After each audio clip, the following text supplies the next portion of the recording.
할렐루야.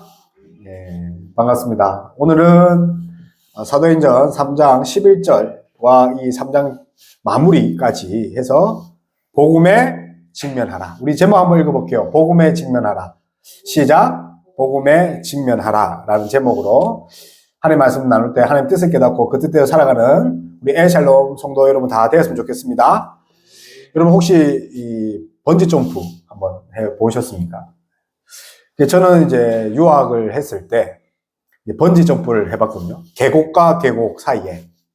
그런데 이 번지 점프를 기다리는 30분 동안 정말 무서웠습니다. 집에 갈까? 아니면 이 100불을 그냥 주고 그냥 행걸로 도장 찍어주세요 할까? 왜냐면 그 밑을 바라보면 정말 내가 혹시나 끈이 떨어지면 죽지 않을까? 계속해서 이 높이와 고소공포증과 이렇게 대립을 하는 겁니다. 이것이 바로 직면입니다. 그런데 내가 돌아가면 뭐가 됩니까? 직면이 아니라 외면입니다. 그래서 30분 동안 떨어질 것인가, 도장을 찍을 것인가, 집에 갈 것인가, 끊임없이 이 높이 떨어짐과 대치하고 있습니다. 이것이 바로 직면입니다. 오늘 이 본문에서도 이 베드로가 직면에 대해서 이야기합니다. 떨어질 것인가, 집에 갈 것인가. 다시 말하면 너의 죄를 지금 직면할 것인가, 아니면 눈을 감고 모른 척 할 것인가. 그래서 오늘 베드로의 두 번째 설교를 통해서 오늘 복음에 직면하라 라는 제목으로 은혜 나눌 때 우리 엘샬롬 성도 여러분, 그리고 우리 청소년, 우리 아이들이 복음에 직면한 저와 여러분 다 됐으면 좋겠습니다. 오늘 이 설교가 일어난 장소가 그 유명한 솔로몬의 행각입니다. 여러분, 행각이 뭘까요? 행각은요, 기둥만 있습니다. 기둥과 지붕이 있는 거죠. 그러면 벽은요, 벽이 없죠. 그래서 주로 이제 주랑이라고 합니다. 예전에 이제 어떤 사진을 보면 고대 철학자들이 이렇게 막 기둥 사이로 지나가면서 이렇게 막 도포 같은 걸 날리면서 가지 않습니까? 그것이 바로 행각입니다. 그런데 이 솔로몬 행각은 이 성전 아래에 있습니다. 성전 안에 이방인의 뜰 동쪽에 있습니다. 이 성전은요, 이방인은 절대 들어갈 수 없어요. 하나님의 백성만 들어갈 수 있어서, 그러면 내가 하나님을 믿는데 이방인이면 어떻게 됩니까? 이방인의 뜰에 있어야 된다. 그래서 이 이방인의 뜰의 동쪽 편에 뭐가 있냐면, 동쪽에 솔로몬 행각이라는 곳이 있습니다. 그래서 솔로몬 행각에서 지금 무엇을 하냐면 나같이 하나님께 이제 설교를 듣고 말씀을 듣습니다. 그래서 오늘 이 베드로의 놀라운 설교의 역사가 일어납니다. 그래서 오늘 여러분과 함께 그 말씀을 나눌 때 하나님과 은혜 받는 저와 여러분 다 되었으면 좋겠습니다. 아멘. 그래서 지금 솔로몬 행각에서 지금 베드로는 무엇을 말하냐면 예수님은 누구신가? 우리 따라해 볼까요? 예수님은 누구신가? 예수님은 누구신가? 우리가 잘 아는 이 예수님은 누구신가를 지금 베드로가 선포합니다. 누구를 대상으로요?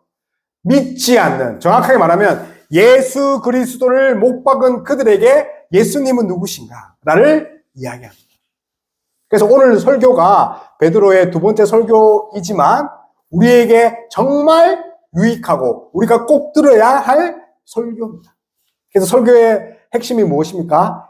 회개하고 복음을 믿으면 하나님의 구원의 역사가 일어난다는 것입니다. 그래서 오늘 이 베드로의 설교를 통해서 우리가 제3을 얻는 그 구원의 기쁨을 만끽하는 저와 여러분 다 되었으면 좋겠습니다. 아멘. 우리 이제 13절과 14절 있죠? 13절과 14절 우리 한번 읽어보겠습니다. 아브라함과 이삭과 야곱의 하나님 곧 우리 조상의 하나님이 그의 종 예수를 영화롭게 하셨느니라. 너희가 그를 넘겨주고 빌라도가 놓아주기로 결의한 것을 너희가 그 앞에서 거부하였으니 너희가 거룩하고 의로운 일을 거부하고 도리어 살인한 사람을 놓아주기를 구하여. 아멘. 예. 그리고 이제 15절은 제가 읽겠습니다. 생명의 주를 죽였도다. 그러나 하나님이 죽은 자 가운데서 그를 살리셨으니 우리가 이 일의 증인이라. 아멘. 지금 베드로는 누구에게 설교를 합니까?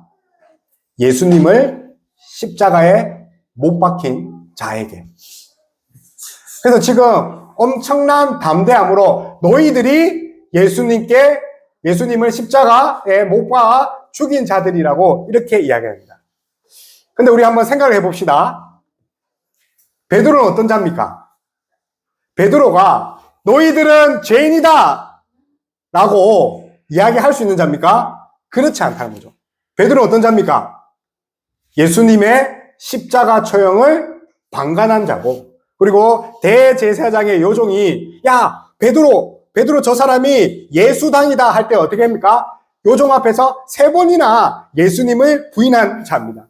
그런 그가 어떻게 너희가 예수님을 못 박힌 죄인이다라고 이야기할 수 있습니까? 그것은 베드로는 죄사함을 받았기 때문입니다. 따라서 죄사함을 받고 구원받은 자들이 할 수 있는 것이 무엇입니까? 죄에 대해서 이야기할 수 있는 것입니다. 그래서 베드로는 불과 오순절 사건 이후, 즉 예수님이 십자가에 처형당한 지 60일 만에 180도 바뀌었다. 우리 따라해 볼까요? 복음에는 능력이 있습니다. 이렇게 60일 만에 베드로는 자신이 죄인임을 깨닫고 예수 그리스도가 구주이심을 믿고 지금 무엇을 합니까? 죄에 대해, 의에 대하여, 심판에 대하여 지금 설교하고 있습니다. 15절 한번 볼까요? 15절 보면, 그러나 하나님이 죽은 자 가운데서 그를 살리셨으니 우리가 이 일의 증인이라. 그렇습니다. 베드로가 지금 깨달은 게 무엇입니까? 지금 너희가 예수 그리스도를 십자가에 못 박았지만 실상은 하나님의 계획 안에 있는 것이다. 이것을 깨닫게 하신 분이 누구십니까? 오순절에 임한 성령입니다. 그래서 예수님의 고난과 죽음과 부활은 모두 하나님 섭리 안에 있다는 거죠. 근데 이것을 깨닫는 제1원인이 누구십니까? 성령께서 우리에게 충만함을 주실 때 부활의 빛으로 통해서 다 알게 된 거죠. 이것이 바로 성령의 조명함입니다. 그래서 이런 성령의 조명함은 정말 조명을 받지 않는 자들과 명백하게 다릅니다. 우리가 잘 아는 가룟 유다 아시죠? 가룟 유다는 어떻게 합니까? 아니, 내가 생각하는 메시아는 왕국을 이루어야 되는데 십자가에 못 박아 죽은 메시아는 필요 없다. 그래서 예수님을 팔지 않습니까? 그런데 성령의 조명함을 받은 베드로는 어떻게 합니까? 이 모든 것이 하나님의 섭리 안에 있다. 하나님의 섭리 안에. 혹시 여러분 가운데 고난과 또 여러 가지 고민과 상황 안에 있습니까? 이 상황 동안 하나님께서 섭리 안에 있음을 깨닫는 저와 여러분 다 되었으면 좋겠습니다. 그래서 오늘 베드로는 십자가에 못 박아 죽인 그 이스라엘 백성들에게 너희가 예수 그리스도를 십자가 못 박았지만 실상은 이것이 하나님의 섭리다. 지난 한 주간 어떻게 사셨습니까? 지나간 한 주간 하나님, 예수 그리스도, 성령님에 대해서 묵상하셨습니까? 그리하지 아니할지라도 하나님께서 우리의 인생을 주관하고 다스려라는 것입니다. 이것이 하나님 섭리 안에 있다는 것입니다. 그런데 놀라운 거는요, 오늘 지난 설교처럼 나면서 걷지 못하는 자, 여기서 이제 나면서 걷지 못하는 자는 정말 치유받을 수 없는 그런 아픔을 가진 자입니다. 치유받을 수 없는 아픔을 가진 자가 지금 어떻게 합니까? 예수 그리스도 이름으로 일어나 걸으라 할 때 일어나 걷게 되는 역사가 있는데 아직도 이 유대인들이 어떻게 됩니까? 예수 그리스도를 바라봐야 되는데 어디를 바라봅니까? 사도 베드로와 요한을 바라본다. 아직도. 마찬가지로 우리의 삶이 어떻게 운행되고 있습니까? 예수 그리스도의 이름으로 운행되고 있고 한 주간 이끌어가고 있다는 거죠. 그래서 12절은 뭐라고 이야기합니까? 12절 보면 사도행전 3장 12절 우리 한번 읽어볼게요. 시작. 베드로가 이것을 보고 백성에게 말하되 이 일을 왜 놀랍게 여기느냐? 우리 죄인의 권능과 경건으로 이 사람을 걷게 한 것처럼 왜 우리를 주목하느냐? 아멘. 예. 우리를 주목하는 것이 아니라 누굴 주목해야 됩니까? 예수 그리스도. 그래서 이제 이번 한 주가 우리가 11월로 가는 접어드는 그런 문턱이 있습니다. 그때에 예수 그리스도만 주목하고 바라보는 저와 여러분 다 되었으면 좋겠습니다. 근데 이들이 지금 사람을 바라보지 않습니다. 우리도 한 주간 살면서 사람과 환경과 내게 처한 상황만 바라본다는 겁니다. 근데 그것이 결국은 예수님을 못 박아 죽인 이스라엘 민족과 별반 다를 것이 없다는 거죠. 이것이 바로 교만입니다. 교만이 무엇이냐면 하나님을 인정하고 하나님을 바라봐야 하는데 그럼에도 불구하고 하나님을 바라보지 못하는 거예요. 그것이 바로 교만입니다. 이 교만은 결국 어디로 향합니까? 죄를 향하여 하나님을 부인하는 것을 향하여 가고 있다는 거죠. 이 프랑스에, 저는 이제 가보지 않았지만, 이 프랑스의 이 베르사유 궁전에 가면, 이 1000개의 유리로 된 그런 거울홀이 있다고 합니다. 그런데 누구나 이 1000개의 이 거울과 같은 유리홀에 쓰면, 이제 1000명이 자기를 바라보는 것 같아요. 마치 1000명이 자기를 우러러 보는 것 같고. 실상은 어떻습니까? 누가 서 있는 겁니까? 자기가 서 있는 거죠. 그래서 이 프랑스 왕족과 귀족은요, 자기가 슬플 때, 자기가 또 힘들 때 그 거울 앞에 쓰면서 마치 1000명이 자기를 우러러 보는 것처럼 느낀답니다. 그렇게 해서 현실의 외면, 백성이 굶어 죽은 것에 대해서 눈을 감고 외면한답니다. 우리는 그렇지 않습니까? 우리는 하나님이 운행하는 것을 눈을 감고 오히려 나 자신에게 집중하지는 않습니다. 그래서 어떻게 됩니까? 프랑스는 결국은 세력하고 백성들의 그 원성이 높아지게 됩니다. 그래서 이제 하나님께 집중하지 못하고 나에게 집중하는 것. 그것이 바로 교만입니다. 저희 교회가 지금 이제 매주 목요일마다 콩나물 전도를 하지 않습니까? 그래서 우리 이제 2, 3단지 쪽에 가서 콩나물 전도를 하는데 많은 이제 믿지 않는 분들이 이제 콩나물을 이제 받으시는데 이 콩나물에 집중한 나머지 예수 그리스도의 복음에는 집중하지 않습니다. 심지어 이제 이번 주는 어떤 말을 들었냐면, 아니, 목사님, 이 콩나물 줄 돈으로 목사님이 사 입으세요. 목사님 먹고 옷을 사 입으라고 하시더라고요. 그분은 제가 전하는 예수 그리스도를 믿으면 제사함과 구원을 받습니다 라는 말에 집중하지 않고 지금 어디에 꽂혀 있는 겁니까? 복음이 아닌 이 콩나물에 꽂혀 있는 거죠. 실상은 이 복음인데. 그래서 우리는 이 복음 앞에 쓸 때 비로소 하나님의 은혜를 이제 받을 수 있는 것입니다. 그래서 오늘 이제 어떤 것에 집중한 이들은 실상은 이스라엘 백성이 예수님을 빌라도에게 넘겨주시고 그 빌라도가 죄 없음을 선포했음에도 불구하고 못 박아 죽여달라고 한 그 죄를 지금 직면시켜 주고 있습니다. 그런데 오늘 베드로는 뭡니까? 그런 예수님, 너희가 죽였지만 그분이 종이고 그분이 거룩한 어른이시고 그분이 생명의 주라고 선포합니다. 요한복음 3장 19절에 이런 말씀이 있습니다. 그 정죄는 이것이니 곧 빛이 세상에 왔으되 하나님이 자기 행위가 악함으로 빛보다 어두움을 더 사랑한 것입니다. 빛보다 어두움을 더 사랑한 것입니다.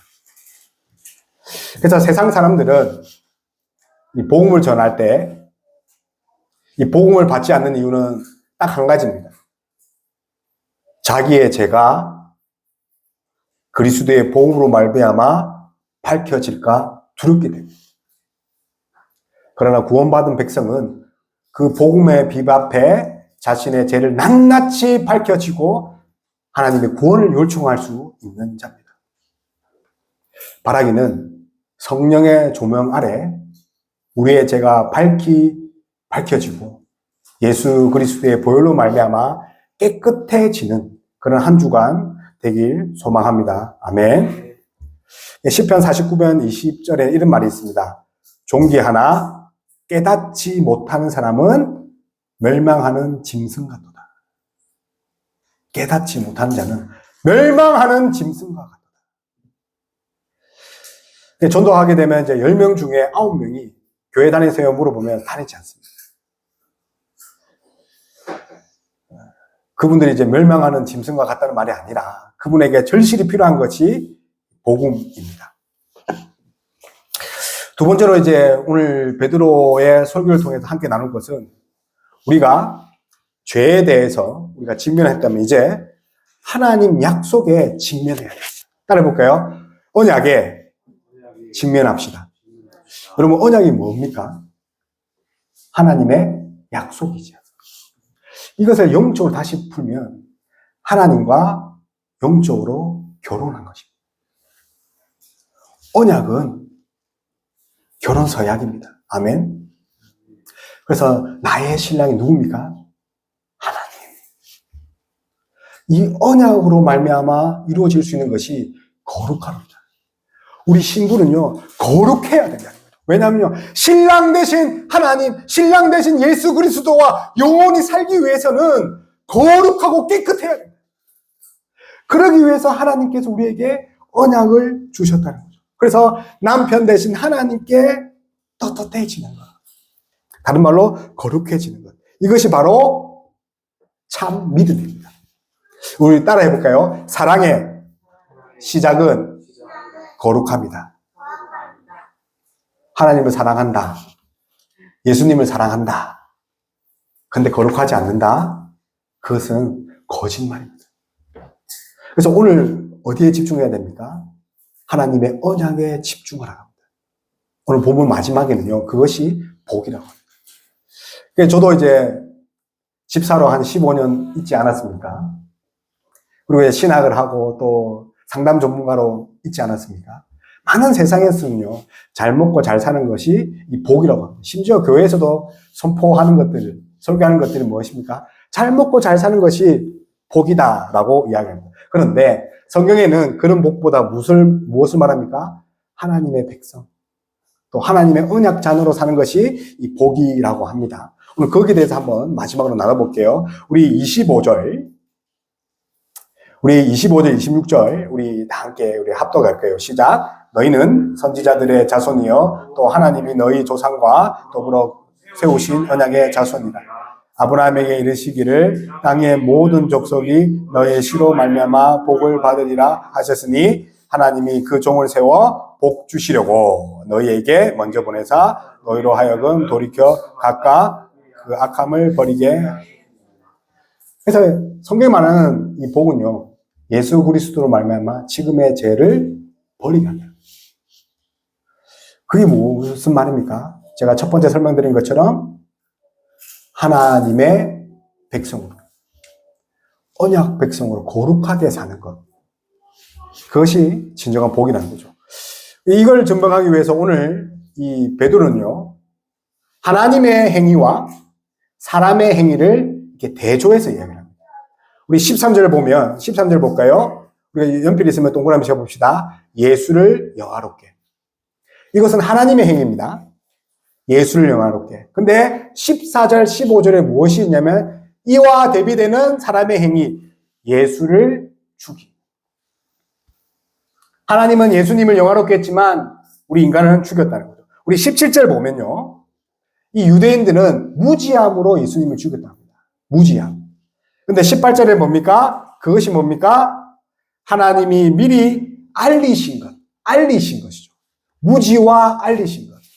하나님의 행위와 사람의 행위가 반대되고 대조되어진다. 이것을 통해 무엇을 말합니까? 너희가 십자가에 못 박아 죽인 예수님은 결국은 예수님의 고난과 죽음과 부활은 모두 하나님의 작정하심, 하나님의 계획이라는 거죠. 이를 통해 진짜 베드로가 원하는 게 무엇입니까? 돌이켜라.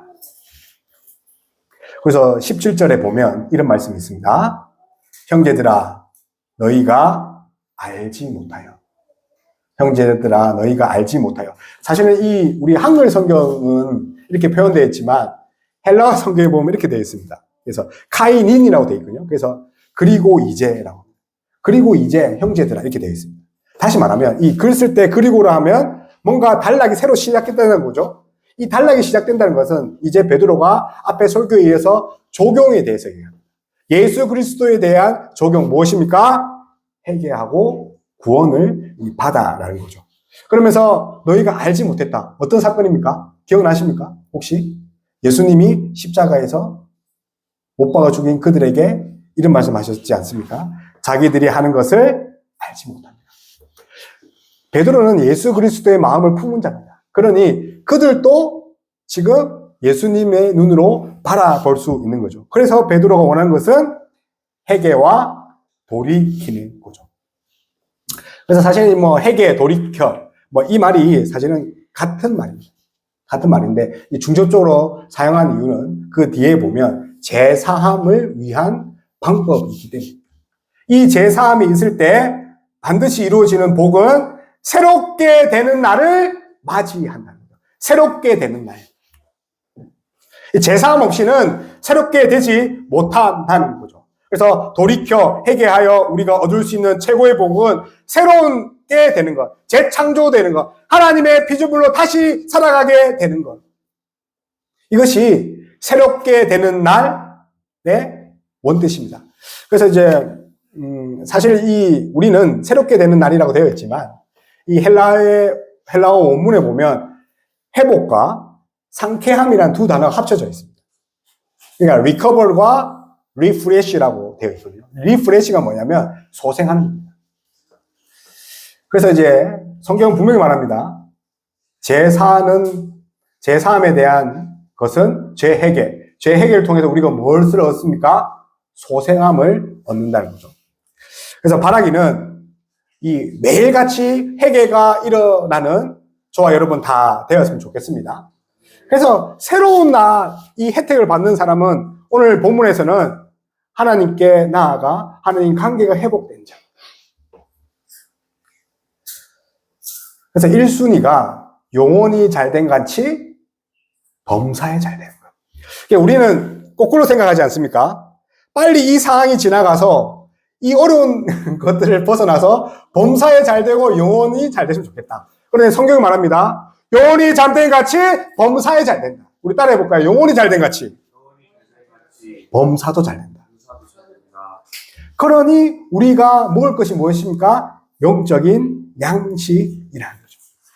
그래서 우리를 회복시키고 우리 소생시키는 것은 오직 하나님, 예수 그리스도 말씀밖에 없다는 것을 믿는 저와 여러분 다 되었으면 좋겠습니다. 아멘. 그래서 이제 오늘 이제 마무리하면 마지막에 무엇이 있냐면 완전한 치유입니다. 완전한 치유. 이 완전한 치유가 홀로 클레시아라고 되어 있습니다. 클레시아. 홀로 클레시아. 이 헬라어 단어는요, 완전한 회복이라는 거예요. 그러니까 영적인 회복을 말하는 것이 아니라 그뿐만 아니라 뭡니까? 육적인 것. 지금 베드로의 설교는요, 예수님 못 박아 죽인 사건에 대해서 이야기를 했지만 결국은 그 말미에는 무엇을 끝납니까? 우리의 완전한 회복. 근데 그 회복은요, 예수 그리스도가 다시 오실 때 완전한 회복이 일어난다. 근데 그때까지 기다려야 됩니까? 베드로의 말은 그때까지 기다리는 것이 아니라 예수님을 영접하면 예수님의 재림, 다시 오심을 믿는 자에게 이런 은혜가 주어진다는 거죠. 사랑하는 성도 여러분, 혹시 내 안에 치유받지 못한 것, 내 안에 해결받지 못한 것이 있습니까?